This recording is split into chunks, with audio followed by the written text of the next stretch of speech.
Assalamualaikum warahmatullahi wabarakatuh. Jumpa lagi dengan calon mahasiswa UB tahun 2021. Teman-teman sekalian, pada kesempatan kali ini saya akan membahas tentang jalur mandiri UB tahun 2021 yang kuotanya sangat besar ya, 30%, dan khususnya jalur yang menggunakan nilai rapor, jadi tidak perlu menggunakan nilai UTBK. Oke.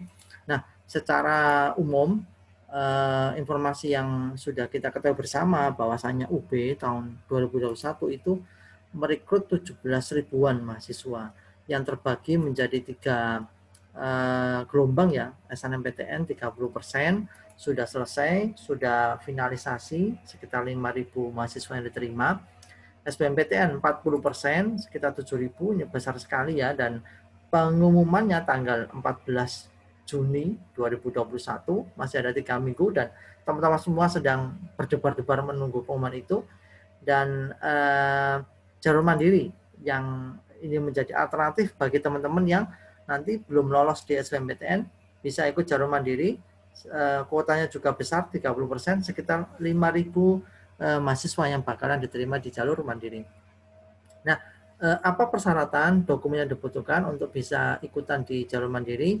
Saya coba tunjukkan sesuai dengan pengumuman yang ada di lamannya UB ya, terkait dengan pengumuman seleksi mandiri UB tahun 2021. Ada 2 jalur, UTBK dan jalur rapor. Pada video kali ini saya akan sampaikan yang jalur menggunakan nilai rapor.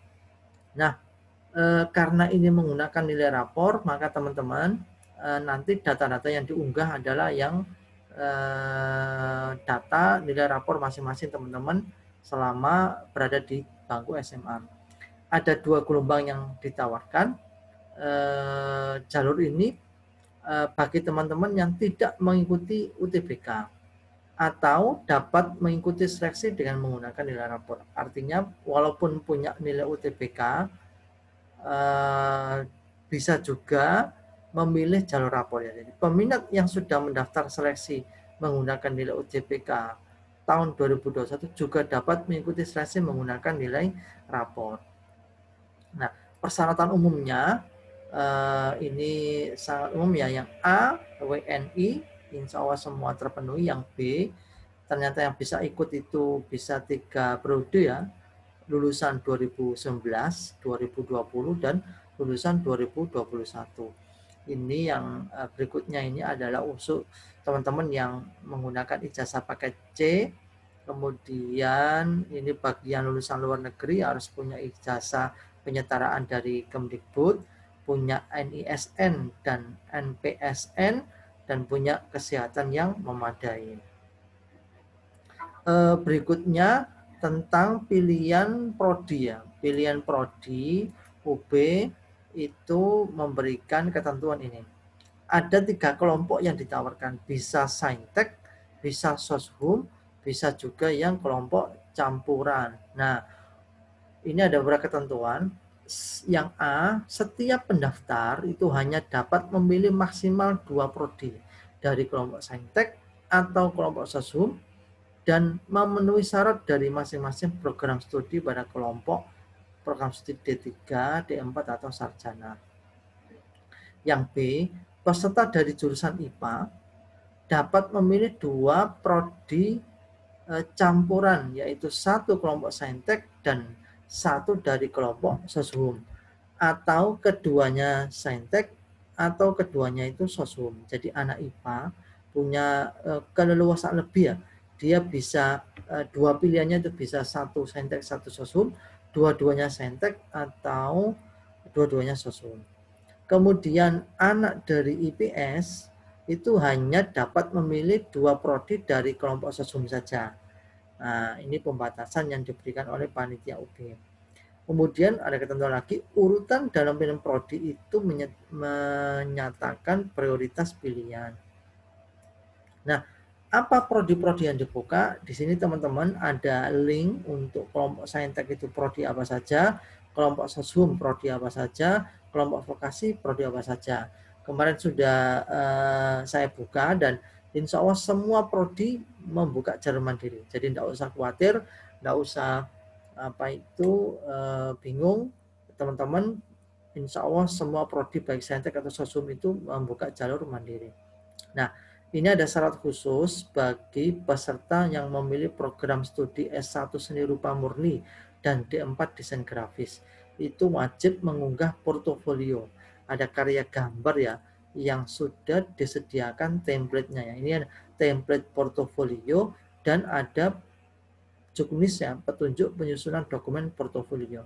Ini bisa nanti dibuka, dijadikan sebagai referensi atau rujukan di dalam membuat dokumen portofolio yang disyaratkan oleh UB bagi pemilih seni rupa murni dan D4 desain grafis.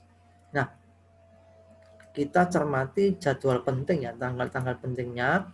Gelombang 1 itu pembayaran biaya pendaftarannya, jalur rapor ya, 2 Juni sampai dengan 15 Juni. Kalau kita menilai pengumuman SBM itu tanggal 14 Juni, maka ada waktu 1 hari bagi teman-teman yang nanti semisal belum lolos di SBM untuk mengambil keputusan apakah ikut jalur mandiri atau tidak. Kemudian pengisian data nilai rapor dan finalisasi 2 Juni sampai dengan 16 Juni. Jadi ada 2 hari setelah pengumuman SBM. Kemudian pengumuman hasil seleksi mandiri jalur rapor tanggal 23 Juni atau 1 minggu setelah penutupan pendaftaran. Sedangkan untuk gelombang kedua ini lebih panjang ya, 17 Juni sampai 12 Juli, hampir 1 bulan ya. Kemudian pengisian datanya 17 Juni sampai 13 Juli dan pengumuman hasil seleksinya 17 Juli. Nah, berapa sih biaya pendaftarannya sama dengan yang jalur UTBK? Di sini biaya pendaftaran jalur rapor ada 350.000. Nah, ini yang paling penting ya, data nilai rapor yang diperlukan. Nah, yang A, mengisi nilai rapor pada bagian pengetahuan.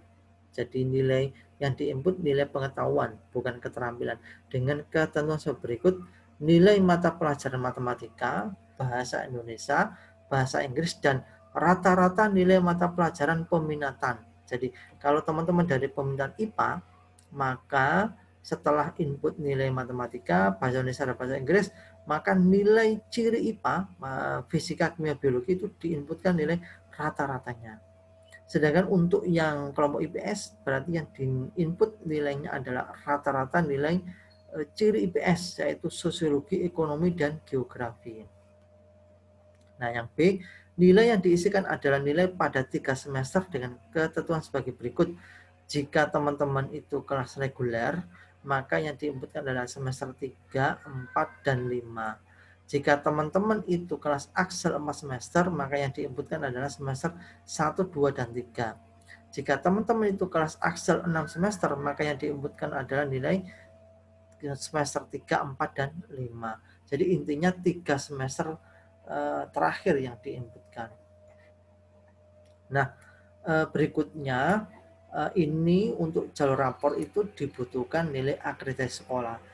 Mengisi nilai akreditasi sekolah dan jurusan yang masih berlaku. Nah, ini bisa ditanyakan ke sekolah. Kenapa? Karena kredibilitas sekolah itu ditentukan oleh nilai akreditasinya.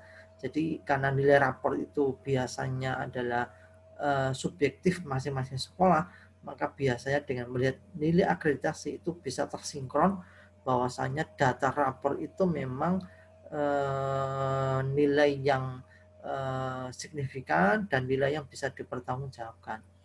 Bagaimana mekanisme pendaftaran? Nah, ini pertama-tama teman-teman yang lainnya membuat akun di laman admisi.ub.ac.id. Kemudian pilih seleksi mandiri UB 2021, kemudian mengisi nomor NISN dan NPSN, kemudian melakukan pembayaran biaya pendaftaran menggunakan kode pembayaran yang muncul saat pendaftaran di admisi. Kemudian melakukan konfirmasi pembayaran dan mengisi form. Baru kemudian memilih program studi yang diinginkan. Yang berikutnya ada dokumen-dokumen yang harus diunggah. Ini hampir mirip dengan yang jalur UTBK ya. Ada foto diri, rapor ya, ini karena ini jalur rapor, maka ini rapor per semester sesuai tadi ya ketentuan, mulai dari yang reguler maupun Axel 3 semester terakhir. Ada fotokopi ijazah atau SKL, KTP dan KK. Nah, ini sertifikat prestasi unggul. Pilih 3 prestasi terbaik di bidang akademik, olahraga, dan seni serta keagamaan. Nah, ini semisal hafal Quran atau hafid Quran. Kemudian ketentuan prestasinya ini cukup luas ya, bisa tingkat internasional, nasional, atau regional. Dan ini ada hafalan Qurannya, bisa yang punya 5 juz, 10 juz, 20 juz, atau bahkan yang 30 juz. Kemudian ada finalisasi pendaftaran dan cetak kartu peserta. Jadi intinya yang jalur rapor teman-teman, maka pastikan yang diisikan itu adalah nilai pengetahuan, nah, bukan nilai keterampilan. Kemudian data nilainya itu ya hanya matematika, bahasa Indonesia, bahasa Inggris, dan nilai rata-rata mapel pilihan, mapel peminatan, baik peminatan IPA atau peminatan IPS. Kemudian rapor yang diunggah itu adalah semester 3 semester akhir 3, 4, dan 5 untuk kelas reguler, atau 1, 2, dan 3 untuk kelas Axel 4 semester, atau 3, 4, dan 5 kelas Axel yang 6 semester. Nah, ini teman-teman yang harus diperhatikan di jalur mandiri UB untuk yang jalur nilai rapot tahun 2021. Semoga membantu dan sukses untuk teman-teman semua, bisa terwujud mimpinya menjadi bagian dari mahasiswa UB tahun 2021. Amin. Sampai ketemu, sukses selalu. Assalamualaikum warahmatullahi wabarakatuh.